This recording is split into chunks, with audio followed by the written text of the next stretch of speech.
Hello दोस्तों, नमस्कार। आपके अपने चैनल हिंदी ग्रुप मंच पर आप सभी का स्वागत है। दोस्तों, हम आधुनिक काल की चर्चा कर रहे हैं। आधुनिक काल हम पढ़ रहे हैं। आधुनिक काल में भारतेंदु युग का जो समय होता है 1857 ईस्वी से 1900 ईस्वी तक माना जाता है। लेकिन आचार्य रामचंद्र शुक्ल भारतेंदु युग को प्रथम उत्थान कहते हैं, जो कि प्रथम उत्थान का समय उन्होंने संवत 1925 विक्रमी से 1900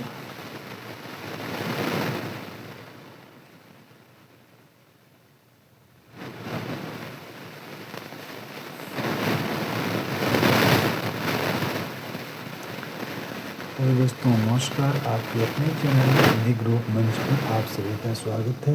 दोस्तों, हम आधुनिक काल पढ़ रहे हैं। आधुनिक काल में भारतेंदु युग।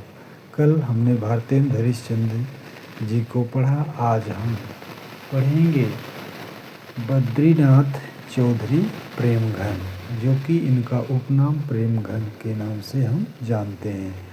तो भारतेंदु युग का समय 1857 ईस्वी से 1900 ईस्वी माना जाता है।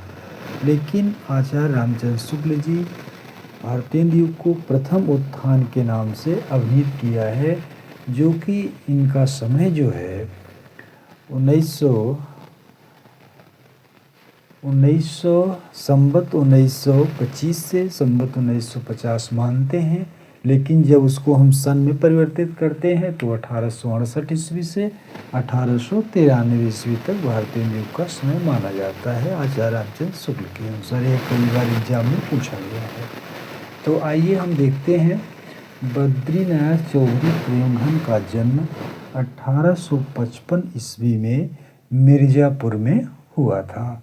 इनका सबसे मुख्य जो है, इन्होंने 2 पत्रिकाएं का संपादन किया। पहली इनकी पत्रिका है आनंद कादम्बिनी।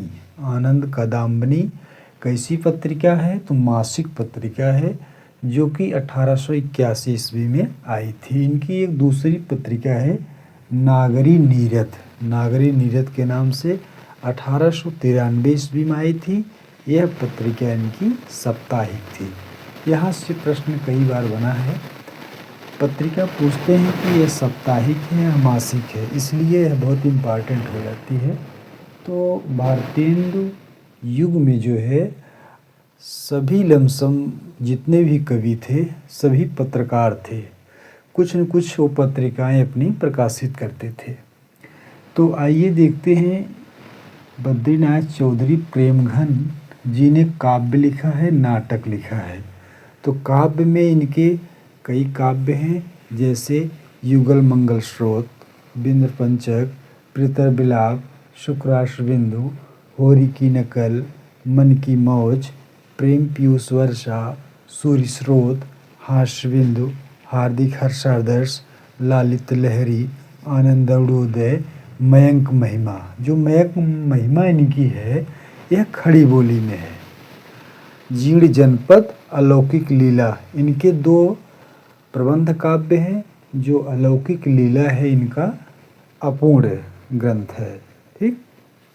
और सबसे मुख्य बात है, इन्होंने नाटक भी लिखा है। भारत सौभाग्य, प्रयाग रामागमन। केवल इन्होंने 2 नाटक, जो महत्वपूर्ण नाटक है, भारत सौभाग्य, प्रयाग रामागमन। एक बहुत ही इम्पॉर्टेंट लाइन है इनके विषय में, जो कि पेपर में अक्सर पूछा जाता है। वे गद्य रचना को एक कला के रूप में ग्रहण करने वाले, कलन की कारीगरी समझने वाले लेखक थे। यह कथन किस कवि के बारे में कहा गया? तो बद्रीनाथ चौधरी प्रेमघन के बारे में यह कथन कहा गया है। कारीगरी, कारीगरी से आप इसको पकड़ लीजिए। कारीगरी कौन करता था? कारीगरी जो है प्रेम घन करते थे। प्रेम, जो प्रेम करेगा, घन माने बादल, बादलों की तरह जो प्रेम करेगा या कारीगरी दिखाएगा, वह कौन है? बद्री नारायण चौधरी प्रेमघन। हम ऐसे एक दूसरे से रिलेट करके जब हम पढ़ेंगे तो काफ़ी दिन तक मुझे याद रहेगा, इसलिए अपने दिल पे न लिए, ये बहुत ही अच्छे से आपको याद हो जाएगा। तो आपको मेरा वीडियो कैसा लगा कमेंट बॉक्स में ज़रूर लिखिएगा। तब के लिए नमस्कार, शुभ रात्रि।